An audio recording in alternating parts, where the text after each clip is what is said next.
இவர் இருக்கிற காரணத்தினால்தான் இந்த நாடு இன்றைக்கு சீரழிந்து போயிருக்கிறது. அமெரிக்காவை ஆளுகிற ட்ரம்ப் அனுப்புகிறார். அங்க இருக்கிற இந்தியர்களை கையிலும் காலிலும் விலங்கிட்டு, குழந்தைகளை கூட விலங்கிட்டு அங்கே விமானத்தில் இருந்து அனுப்புகிறார். வெக்கம் கட்ட மோடி அமெரிக்காவுக்கு செல்கிறார். ஒரு கொலம்பியாவுடைய அதிபர் எதிர்த்து பேசுகிறார். ஒரு மெக்சிகோவுடைய அதிபர் எதிர்த்து பேசுகிறார். சீனா மீது வரி விதித்தால் அதற்கு தகுந்த மாதிரி நானும் வரி விதிப்பேன் என்று சொல்லி சீனா அதிபர் அங்கே பேசுகிறார்.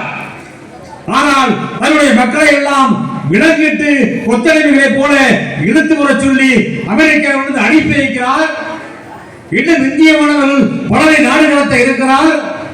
அப்படிப்பட்ட ட்ரம்பிடம் சென்று போய் பல்லிழித்து பேசிக் கொண்டு விட்டு, ஏன் எங்கள் மக்களை நீ விலங்கிட்டு அனுப்பி வைத்தாய்?